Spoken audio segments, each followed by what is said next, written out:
Go. Okay, better. Okay, shalom. Hey, Michael, good to see you.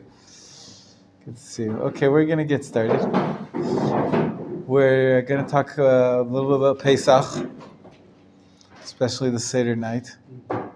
But before that, we mentioned that in the Haggadah of Pesach, there's quite a few relationships. There is the mitzvah, V'yigadta levincha b'yom hahu lemor, that you must teach your son on that day. The most essential part of the Seder night is teaching your children about the Passover experience and to give them over the torch, give them over their Jewish heritage and their and then of course how many children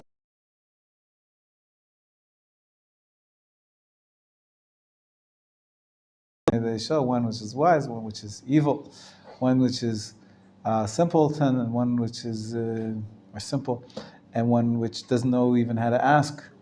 And it's patterned after the 4 times where the Torah mentions in the Chumash. It says you should teach your children. They're going to ask. 3 times it says they're going to ask. Once it doesn't say that they're going to ask, and that's why the 4th one is She'eino Yodea Lishol. And why are you doing these mitzvot? What's with this Korban Pesach? What's with this matzah? What's all these mitzvot that you're doing? Why? And you, of course, have to respond and tell them the story. And that's why the sages instituted that the Seder has to have how many questions? 4 questions. 4 questions at least, and many, many more questions. As many as possible, and then the answers are going to come after you have the interest of the children. So we have the children, which is interesting. We also talked about last time a little bit I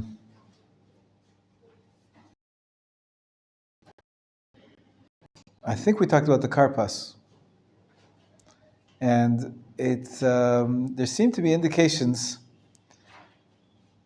that why did the Jews go down to Egypt in the first place? We were displaced. We had no home. We had no home. Why? We had a home. Avram and Yitzchak and Yaakov, they all lived in the land of Canaan. Avram made his way over from Haran, from Aram Naraim to Haran, and then to the land of Canaan, and he settled. Fine, he had to leave because of a famine. He went down to Egypt, came back. He lived in Israel, Hebron. He lived in a number of places in Beersheba. He lived in Israel. Why did we go down to Egypt? It's the part of the promise. Very good. So Avram had a revelation. God came to him and he gave him a covenant. We mentioned it in the Haggadah of Pesach. Have you started to study the Haggadah? Hopefully. Brit Ben Abtarim, exactly. The covenant of the pieces. Take these animals, split them in half, walk between them. Fire came between them. And this is a covenant. And there, God gives him a vision of the future, what's going to be like. I'm going to make you a great nation. Not before. You're going to go, your descendants are going to go and be enslaved in a foreign land for 400 years.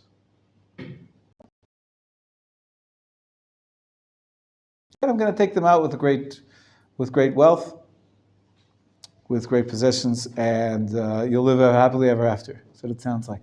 So there was this promise to Abraham that had to be fulfilled. Avram's children had to go into galut. They had to go into exile. However, it doesn't really answer the question. Why did it have to be so? And also, Yaakov, Avram's child Yaakov, he went into galut already. Where did he go? Vayetze Yaakov mi Beersheva el Harana. He had to leave because his brother Esau was hunting him. And so Yaakov spent how many years in Haran? Years and years in exile. Going to Chazal, at least 22 years, until he finally made his way back. It could be that was a fulfillment of the promise already. Okay, 400, depends how you count. Even the Jews in Egypt didn't rule there for 400 years. But without getting into the number, that's one of the reasons in the beginning Parsha Vayeshev, it says Vayeshev Yaakov Be'eretz Canaan, because Yaakov Leishev V'Shalva, the Chazal say that Yaakov thought it was all over. All the decree that the Jewish people have to go into exile happened already. I went to Haran for years. I was there in exile for long enough. Now I'm in Eretz Yisrael and I can kick back, have a beer, and stay here for the long term. What does the Chazal say? Kafatz alav rugzo shel Yosef. Beginning Parsha Vayeshev is the beginning of the last 5 chapters, 5 parsha of the book of Reshit, which talk about the story of Yosef and his brothers. Vayavo kafatz alav rugzo shel Yosef. Vayavo rogez.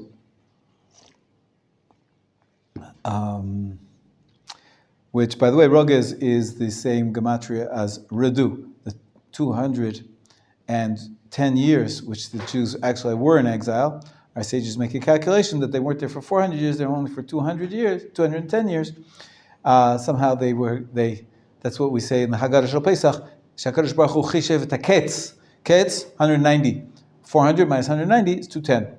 This God took off 190 off of the count, and we were only enslaved in Egypt for 210 years. That's also hinted to that Vayavo Rogez, a pasuk which is explained to be about Yosef and Yosef and his brothers, and the enmity between them, the fight between them. So this idea, basically what I'm trying to present to you is, it appears in a few places in Chazal, and it appears in Rabbeinu B'chai and Abarbanel. Many of our commentators have said that the reason why we had to go into the Galut, the reason why we were enslaved in Egypt, is to atone for the sin of Yosef and his brothers, the brothers selling Yosef and wanting to kill him, and then selling him down to Egypt. So the Jews had to go into Egypt as punishment for that terrible sin. And I've said it before that perhaps we can take it all the way back to the beginning of Bereshit, beginning of the creation of the world. We all know that Adam HaRishon sinned, the sin of the tree of knowledge of good and evil. And that was a sin. He didn't listen to God's word. It's God's word. Don't eat from this tree, and he did. So that was definitely a transgression of a law between man and God. Right away, quickly, we get into sins between man and man. What's the first sin between man and man? Yeah, sure. As soon as there were two people, Chava, you could throw it in there too, but primarily the sin of eating from the tree of knowledge of good and evil is seen to be one between man and God. Adam and Chava together were sinning against God. If you want to pin the blame on Chava only, we can do that. But she did it first. yeah, it's true. But they were in it together. They were both punished by God. It sounds like they both sinned. You could say that when there were two brothers and one brother, the first fratricide of that word is really significant. And then we mentioned, I think last time, that there's brothers throughout afterwards. Noach has a problem with his brothers, with his sons, right? Noach's sons, Shem, Cham, and Yafet. Cham, he was cursed out. Cham avi Canaan. And then we have Avraham has 2 sons, Yitzchak and Ishmael. Yitzchak has 2 sons, Yaakov and Esav. Each time one of them gets shunted aside. And then we get to Yaakov and his 12 sons. And almost, we fall into the same trap once again. Yosef seems to be the one who's aware of this. It says at the beginning,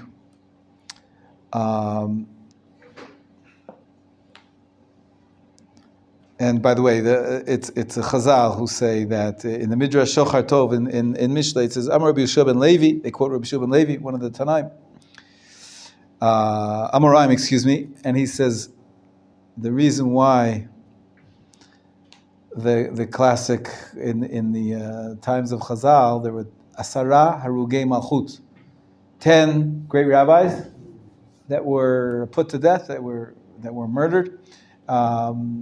We cite this classic legend of the 10 Arugei Malchut on Yom Kippur, on Tisha B'Av, and the Midrash there says why? Why were these great rabbis have to suffer? Why were the leadership of the Jewish people cut off in the period of Chazal? Because of the sin of selling Yosef. And Rabbi Avin there says, in every generation, that sin still exists. The sin of the hatred between the Jews themselves. It's bad enough we have the anti-Semites from outside, which are trying to kill us. The worst is when we can't get our act together ourselves. And the indication seems to be that Yosef was aware of this.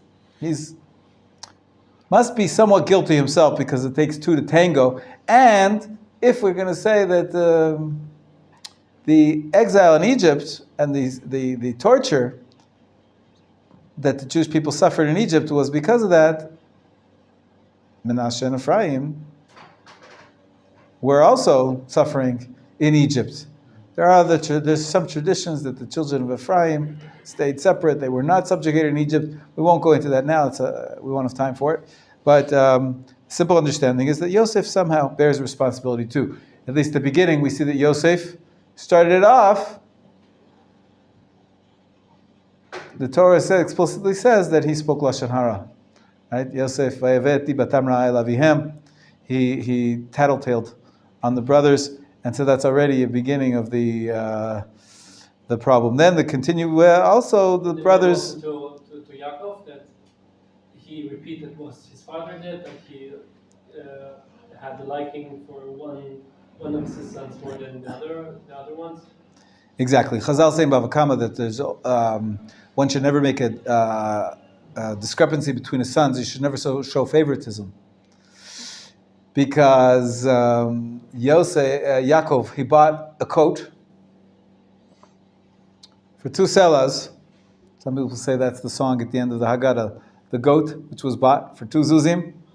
Because of that, jealousy was created. The brothers were jealous of Yosef, and that's what caused them to go down to Egypt. They had to go down to Egypt. All the Jewish people were subjugated in Egypt because of this jealousy between the brothers.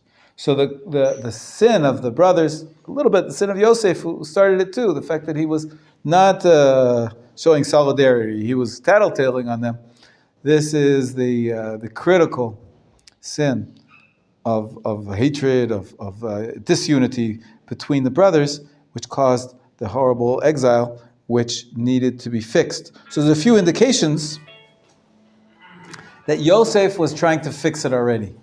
At the end of the book of Bereshit, we talked about it a little bit when we read those parshiot. It says that when Yosef finally reveals himself, right? You remember the story? Yosef reveals himself to the brothers, and he says that at first, he says, "I'm Yosef." And they were stunned. They stood off. Only after he spoke to them and tried to calm them down, and he hugged them and he kissed them, and then he was able to speak on their hearts, perhaps as a corrective of what it says at the beginning of the story. Velo yachlu dabero leshalom. They could not speak with him when they saw him. They could not speak with him. They couldn't speak with Yosef. They had no lines of communication. There was just such a disconnect between the brothers, and that, please, you can have a seat. So the not being able to speak, and then Yosef tries to make it so that they're able to speak. One other thing, one other little hint, that this issue is at the key. When Yosef is about to die, after Yaakov already dies, Yosef says, "I want you, when you leave, V'ha'alitem et atzmotai mizeh itchem. That means I want you to lift up, to take up my bones from this mizeh. He should have said Mitzrayim with you. So when Or Chaim HaKadosh, one of our great commentators in the Torah, he finds the following hint in these words. First of all, what does it say by when the brothers were selling Yosef? It's a chair here if you like. What does it say when they were selling him? Vaya'alu et Yosef min habor.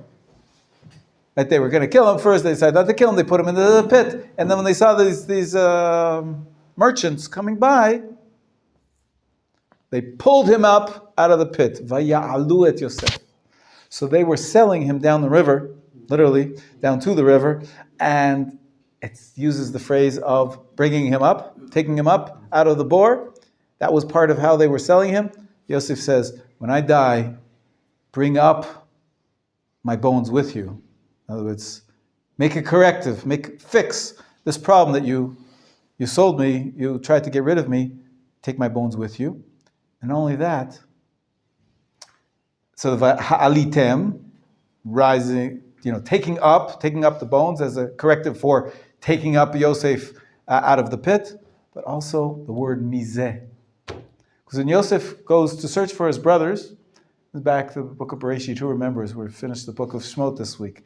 Bereshit was so long ago, but hopefully you're reviewing. And in any case, the text says, if you keep reading it year after year, somehow it gets ingrained. Last week I was in Tveria for Shabbat, I think I told you, for my grandson's brit, and I went to a shul, and turns out, somehow this always happens to me. It comes time for laning, for Kriyat Torah, and they're all looking at each other. They say, uh-oh, the Baal Korah didn't show up. They were stiffed. They don't know how to read from the Torah, and the person who was supposed to come and do it didn't show. I don't know, somehow I have it written all over my face that I can lane, that I can read from the Torah. And Baruch Hashem, so they turned to me and said, can you do it? So I did it. They helped me, of course, with some hand signs. But I used to lane, every other week for a couple of years. And so I've before, over the course of my years of experience, Baruch Hashem, I studied Torah. And some of it stuck in. And I was able, so I laned the whole Parsha. And Parshat Para also. So you got to know the text of the Torah. You got to keep on learning the Torah. So, anyways, when Yosef comes back when Yosef is sent by Yaakov to search for his brothers, he can't find them because Yaakov tells to go look for them. And Shechem, and they're not there in Shechem. By the way, it's fascinating. Yosef's bones, they bring him back.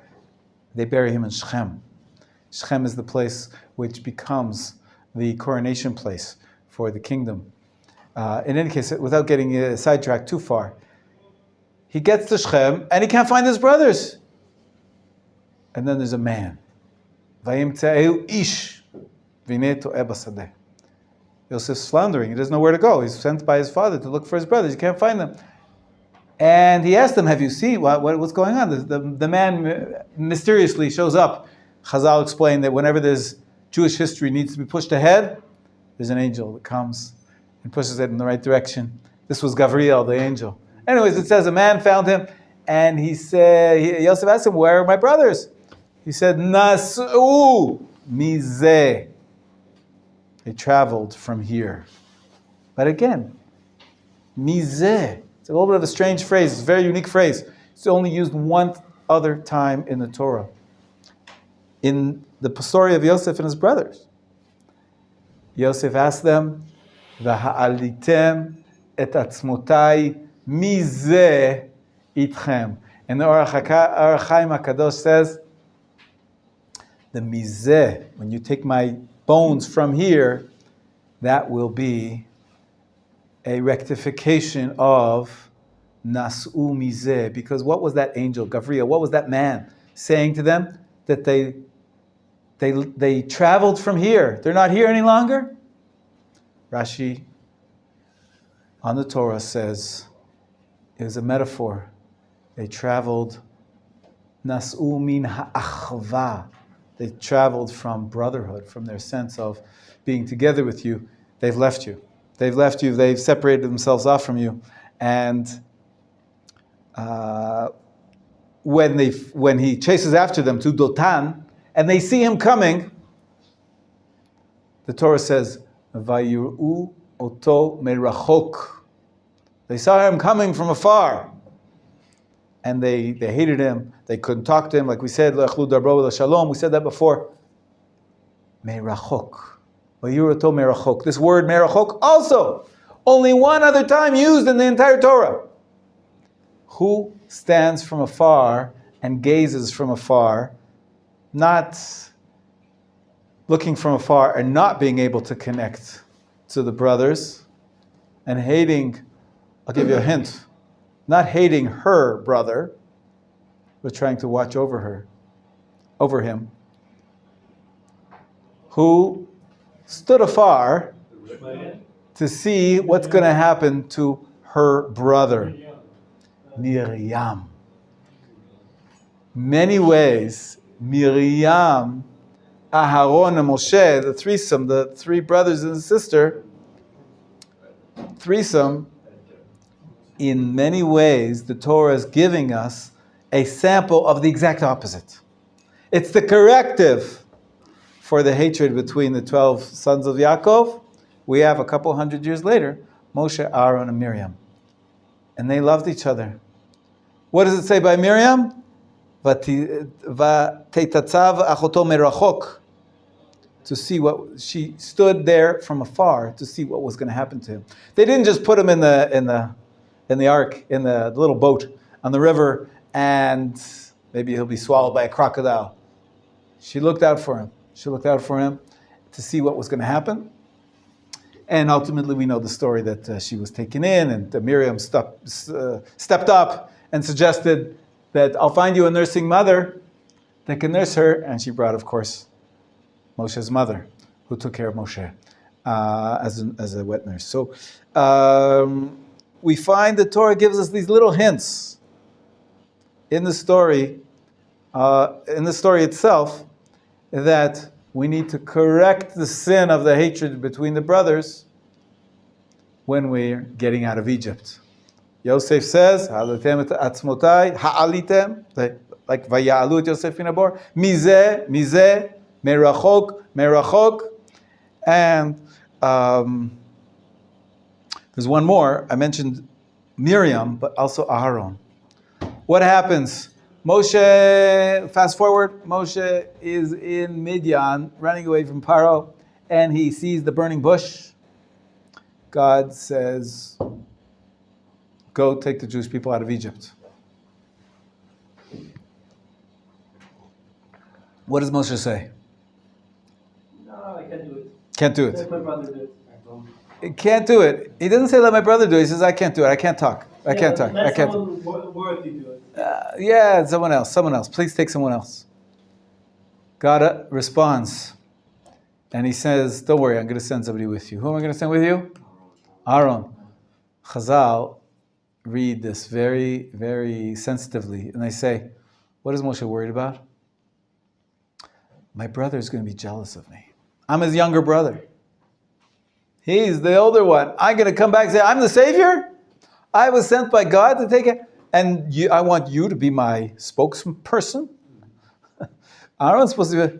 God says to him, the Torah says God says to Moshe, go back, and your brother is going to come out to meet you.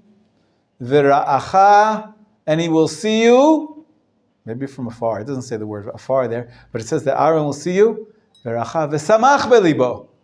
And he will be happy in his heart. He will be glad in his heart. Again, I think the sages are setting up this brotherly love between Moshe and Aaron and Miriam as a foil, as the corrective for the story of Yosef and his brothers and what got us into Egypt in the first place. So the sages say, Aaron's not going to be jealous. There will be no jealousy. He'll be happy in his heart. He will be happy to see you. And it's interesting, a little bit later on, we know that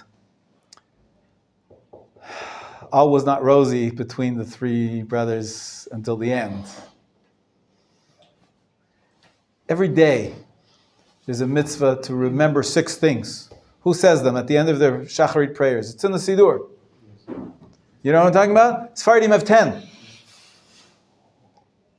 What one am I referring to now? The one of coming out from Egypt, but there's another one about Miriam. Remember what God did to Miriam. What? She said Lashon Hara about Moshe. Ouch. That perfect corrective of the jealousy or hatred between the brothers, Miriam faltered. Miriam and Aaron, they spoke against Moshe, and Moshe got sara'at. She got sick with leprosy. Moshe prayed for her, and she got forgiven. But we see that this hatred between the brothers is a key element in the process of coming out of Egypt. We have to remember it until today. Together with the Exodus from Egypt, we also remember this idea that the Exodus from Egypt is connected to the unity, the love that we have between us is what's going to allow us to come out of Egypt. Which was that they had forgiven for it. There is a way how to repair relationships. Absolutely. I think that's the key that we have to remember. That's what I think the Haggadah Shel Pesach, and I want to show you. By the way, I'll quote to you Yalkut Shimoni, who says, Amar Lem HaKadosh Baruch Hu LaShvatim. God said to the Shvatim, you sold Yosef as a slave? I swear to you, every year you will be reciting Avadim Hayinu Leparo Mitzrayim. We had to suffer as slaves in Egypt because we sold Yosef to be a slave. There's a calculation exactly how many years he was a slave for, but I won't get into that right now. What I'd like to do is to share with you a few hints in the Haggadah Shel Pesach, because we're just about to recite the Haggadah in 2 weeks from to Wednesday night. And there are a few places in the Haggadah itself where we find hints to this idea. I think I mentioned last week the karpas. Did I talk about the karpas last week? I can't remember what we did. We spoke about the karpas. Maybe the dipping of the cloak in blood. Yosef took his cloak and dipped it in. That's the language of ktonet pasim, karpas. Also kar, machar. They sold Yosef down. Pas, the man with the fine cloak. They sold him down the river. So we spoke about that, but there's a few other hints in the Haggadah itself, and I would like to mention to them you. These are based on the Chidah of Chaim Yosef David Azulai. He mentions this idea in 12 different places. This idea of the connection between the sale of Yosef by the brothers and leaving Egypt. The exile being punishment for that. And then in order to leave, I should talk about the mitzvah of the Torah. There's so many hints in the Torah itself, in the mitzvah of Korban Pesach, in the mitzvah of Pidyon Bechor, the mitzvah of Bechor, and the redemption. In all of the Korbanot, which we're now started to read in Parshat Vayikra, started to read about the Korbanot. There are Korbanot which are made out of a goat. A goat, well, the brothers slaughtered a goat in order to dip the cloak in the blood. The Rambam says very clearly in Moreh Nevuchim that every Rosh Chodesh, every festival, you have to bring a korban chatat from from a goat, to atone for the sale of Yosef by his brothers. So there's many mitzvot, many. There's also in Parshat Mishpatim. I mentioned to you when we were in Parshat Mishpatim. Also in Parshat Truma, about the Mishkan. We mentioned some of them, that there are hints to that these mitzvot are a corrective for the sale of Yosef by his brothers. Now I want to, in the few minutes that we have left, give you a few hints in the Haggadah Shel Pesach itself, in the text that we're going to recite for at great length on the Seder night. Yeah, you wanted a question? Yeah. If these are like korbanot are given for the chatat of the selling of Yosef, why does then all of Israel have to do this? It's a good question. And not like all the tribes except the tribes of Menachem. It's a good question. The Chidah discusses this, and we said before also that it takes two to tango. Right? If there's a fight, even the person who was persecuted at first, the person who was he wasn't jealous of them; they were jealous of him. He says, "I'm just an agent of God." Yosef himself, he did some kind of corrective. But other than that, I want to share with you one more idea about the Mishkan before I get to the Haggadah Shel Pesach, because you remind me. It's fascinating. You might not have thought of this before. The Kohen Gadol in the Beit HaMikdash. What does he wear? 12 stones. Why 12 stones? 12 tribes of Israel.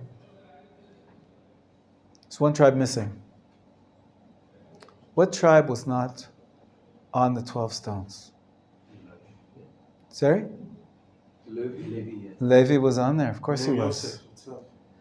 Menachem and Ephraim were there. Menachem and Ephraim instead of Yosef. Wait a minute. If instead of Yosef there's Menachem and Ephraim, that's two that replace one. That means the one of the others, there's only 12. There were 12 brothers. And if Yosef becomes 2, then it's 13. Which one gets taken out? Binyamin. And why does Binyamin get taken out? That's it. And where is the Kodesh HaKodashim? Where is the Beis HaMikdash? In the inheritance of Binyamin. Chazal say Jerusalem was in the plot of Binyamin because Binyamin is not tainted by the sin of division and hatred between the brothers. And when the Kohen Gadol on Yom Kippur, the holiest man and the holiest time of year, goes into the holiest place, the three holinesses, holiness in man, holiness in time, and holiness in place, what does he wear? He takes off the choshen. He takes off his regular clothes. Why? He's got the 12 tribes who sinned. He goes in there without the 12 tribes, to the portion of Binyamin. Because you don't want to mention or hint or recognize or remind God of the sin of the hatred between your brothers. When the Kohen Gadol goes into the Kodesh HaKodashim on Yom Kippur, he doesn't wear the breastplate. Breastplate he wears it the rest of the year to atone for the 12 tribes. Binyamin doesn't need the atonement. There's other problems with Binyamin. At other times, you learn Tanakh. They were almost kicked out of the Israelite community as well. But that's another problem. But this idea that is everybody included? Shushan asks, is everybody included? It's a good question. Binyamin, But Binyamin, why should he bring his goats? Right. Okay, so the few minutes that we have left, I want to give you a few hints. Okay? It says that now you have to know the Haggadah Shel Pesach. You're studying it hopefully in the coming weeks. We started studying it in my class with the fundamentals group. We've been studying the language, the text of the Haggadah Shel Pesach already. Some of you not yet, but you will in the coming weeks. There's a minhag. There's a custom to recite the Haggadah Shel Pesach. When? Not only, of course, the night of Pesach, but when else? 2 weeks before. Not 2 weeks before? 1 month before. Not 1 month before? Pesach Sheni. Not Pesach Sheni, that's afterwards. Shabbat HaGadol. Shabbat HaGadol is the Shabbat before Pesach. Shabbat before Pesach, in the afternoon, Shabbat afternoon, we recite most, or the portion without the Hallel. We recite the the Haggadah Shel Pesach, to get ready, to get prepared. So here we are. We don't have class on Shabbat HaGadol. We don't have class in the 2 weeks before Pesach, so we're pushing it up a little bit, but we're preparing. It says that Yaakov had to go down anus al pi hadibur. He was forced. Anus al pi hadibur. The simple explanation means that he was forced by God. Dibur of who? Dibur of God. God told him, go down to Egypt. Yaakov was afraid. It's Psukim in the Torah. It says Yaakov was afraid. God says, don't be afraid. Go down to Egypt. You're going to get out. Maybe not you personally. I mean, alive.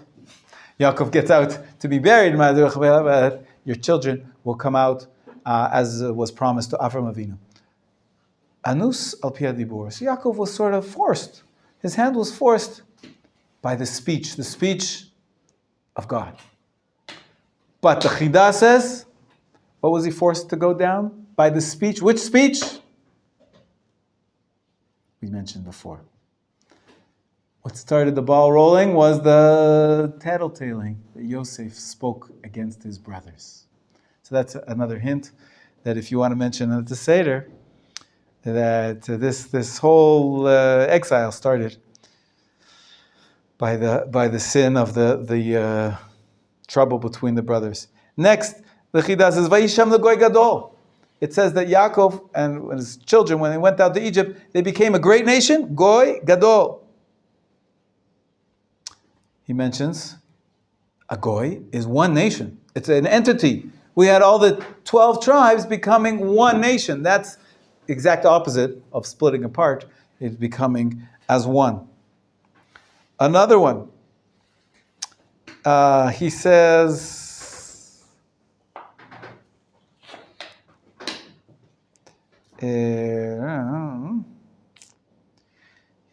here, the 4 cups of wine. This is based on the Yerushalmi. The 4 cups of wine that we have. Chazal said you have to have 4 cups of wine. You know what the Yerushalmi says? Very surprising. Why 4 cups? Anybody? 4 expressions. 4 expressions, 4 languages of redemption. We spoke about it in my class. That's why everybody knows. But there's another reason. I think I mentioned to you, I have at home a page with 26 reasons why the sages said Kaf Vav Samach Kos. Kaf Vav is 26. 26 reasons for the 4 cups. One of the reasons is Yerushalmi, the Talmud Yerushalmi. This is not a later idea that's made up by some recent rabbi that was looking for something cute. Talmud Yerushalmi says, very surprising statement. He says, Rabbi Yeshua ben Levi, quoting the great Amora, Rabbi Yeshua ben Levi also, he says, you know why we have 4 cups of wine? In parallel to the 4 cups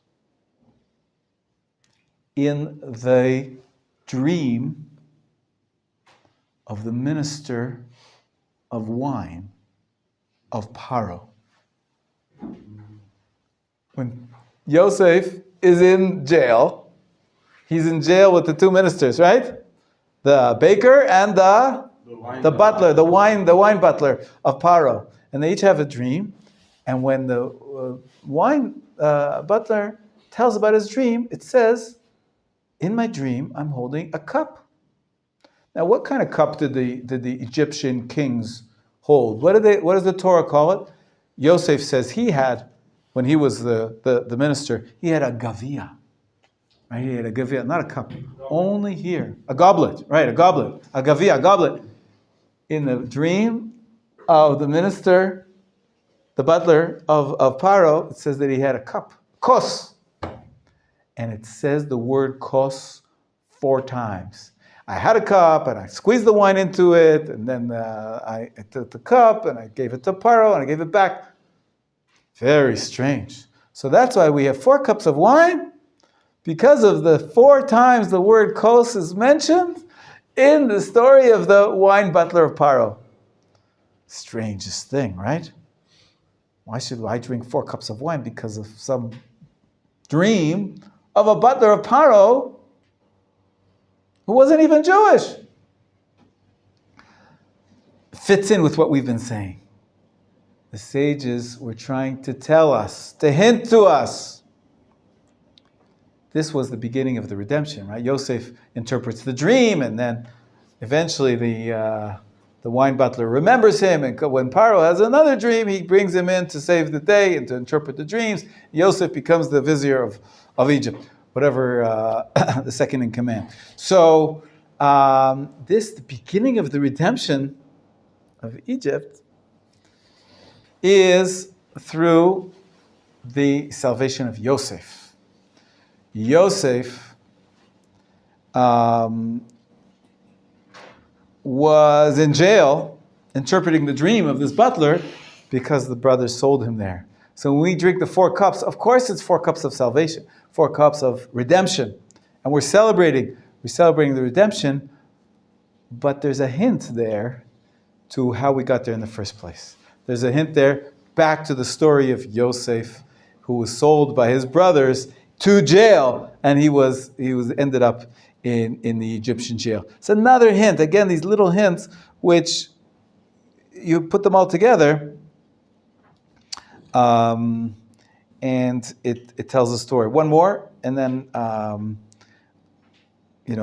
could go on for an hour. I just looked at my notes over the last few days. I've been trying to put them together. 10 pages. 10 pages of notes, not fully written out, of notes of where we find this theme of how central it is, how important it is to fix the hatred between brothers and sisters and family relationships. Essentially, we became a nation when we came out of Egypt. That's the book of Shemot. But the book of Shemot rests on the book of Bereshit. The book of Bereshit is all about the family. Essentially, one could say that we're really not a nation. People talk about, are we a nation? Are we a religion? Are we a race? We could talk about it argue about it. One of the most cogent arguments is, Can we be classified as a race, the Jewish race? It's such a good question, and we could go on and discuss it for hours. I like the approach Rabbi Steinsaltz. He makes the point. He was not a big nationalist in terms of the concepts of, the nation state and we're a nation. He says, you know what the best definition of the Jewish people are? We're a family.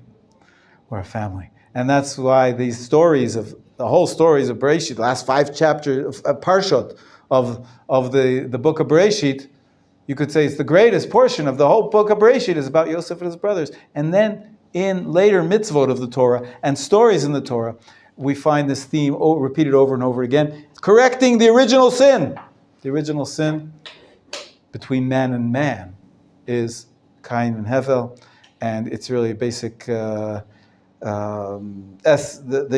essential necessity of having any society. The last hint I want to mention to you is Ha-lach-ma'anya. We start off the Magid section of the Seder. Kadesh urchatz karpas yachata. Magid. Magid is when we tell the story. How does the Magid start?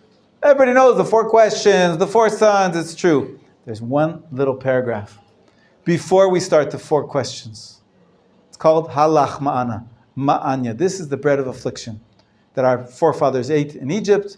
And then we offer, kol dichfin yeitev yachol, whoever's hungry should come. We invite guests in. It's kind of late to invite guests. You did Kadesh urchatz karpas yachat. All of a sudden now you remind yourself to invite the guest? The message is as follows. What did the brothers do when they were selling Yosef? It's the only time in the Torah. They sat down and they ate bread. Vayishvu lechol lechem. Halach ma'anya reminds us of the sale of Yosef. And they sat there, and later on when they're doing tshuva, the brothers do tshuva as well. Don't think it's only Yosef that tries to make a corrective. The brothers do tshuva. The Torah says when they thought things were going wrong, they said, it's our own fault. Asher Rainu, Shamanu. We didn't hear our brother's cries. B'itchaneno eleinu, when he was supplicating to us. begging us, v'lo shamanu, we didn't listen to our brother's cries. So this, that they were sitting down to eat bread and not listening to their brother, that is why we stress at the very beginning of the story. Fine, we've done Karpas, we moved ahead to the beginning of the Magid. Halach ma'anya. That's also not such a subtle hint to the fact that we have to, and we invite everybody, whoever needs, come and join us in the meal, that what we're trying to do is the Last Supper. I think you all know that the Last Supper was a Pesach Seder. They say. There is room to say that this was a Pesach Seder. But for us, it's not the Last Supper. It's the First Supper. If we want to be redeemed, we have to have a meal with bread, together with our brothers, together with people who are needy. And we have to hear the people who are in need and not forget any of the brothers and leave them outside. So there's more. Again, I can go on, as I said, for 10 pages worth of notes. But I think the point is well taken. It's been expressed enough. And unfortunately, we're running out of time. It's our last session for the semester as well. We've been talking about relationships now for 5 months, every Sunday. And I think so. I think we started at the beginning of Zman. Did we not start the beginning of, right? Yeah. And we learned some techniques and some hands-on, some tools for how to foster relationships. And then we, of course, many sources in the Torah. We talked about the mitzvah V'ahavta l'reacha kamocha, particularly about the between brothers and sisters has been the last 2 lessons. We've been talking about that, just preparing for the 4 brothers sitting around the table. You know, Pesach is a time when we get families together. Of course, some of us are far from our families. We don't always have the opportunity. But the concept that I've been trying to show to you is that really it's at the heart of the exile and the Exodus, is this idea of how we have to foster good relationships between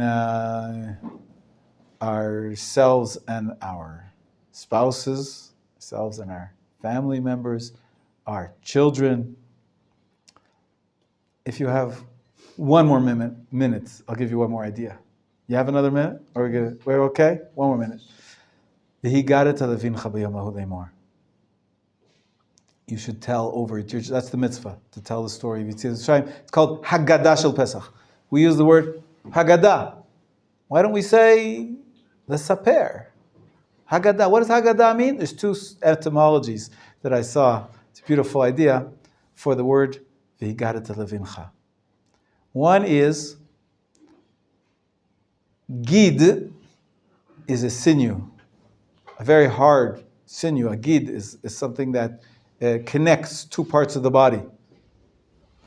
So it's a connecting piece, but it's harsh. Sometimes we got to be harsh. With the Rasha, for example, one of those 4 sons, we speak harsh words to him. He says, you can't take yourself out. Sometimes there's a type of education which is called tough love. There's another meaning of the word, another etymology perhaps of the word Higadata. Could come from another word in the Hebrew language, which is meged. Meged means the sweetness. You see, by Yosef. Yosef's bracha. Yosef is given a bracha of mimeged shamayim. This is the bracha to Yaakov actually. I have to look it up. Meged means sweetness. So Haggadah, part of the story, hopefully, it won't all just be harsh words. Sometimes there's soft love. You have to at patachlo. You have to open up the person who doesn't know yet how to ask. You have to give over your educational message, your story of the Jewish people. You have to tell the story of Egypt, the Exodus from Egypt, in 2 ways. Sometimes Haggadah, like a gid, hard, like a sinew. You connect them, but you connect them up with tough love. And sometimes You connect them specifically with sweet words, with attracting them, with attracting the children and the people around you. Teach a Torah of love, of obvious love, love that's not hidden by some difficulty. So I think the biggest question is, when do you use which? If you use the wrong one on the wrong person, it either won't work or it'll push them away and make it even worse. So that's a tricky thing. The 4 sons, we ran out of time, but there's a lot to talk about how to do this education properly with your children, and in general, in relationships as well. There is a time and place for different types of relationships and different elements in the relationship. But Bezrat Hashem, we should meet again in a month's time, after the month break for Pesach. A little bit of springtime, right? Spring renewal, get our energies back. We'll be fresh, have a fresh start at the beginning of ER in another month. I enjoyed this series on relationships. I hope you did too, and I think it's so important, as I've been trying to show you. I think the Torah thinks it's so important as well. Perhaps the primary sin of all of humanity is this issue of relationships between ourselves, and of course in the Jewish people as well, as we've been showing. Bezrat Hashem, we should merit to fix and rectify all of our relationships, especially on Pesach, and for the rest of our lives, and for the future redemption of the Jewish people. B'mehera b'yameinu, Amen.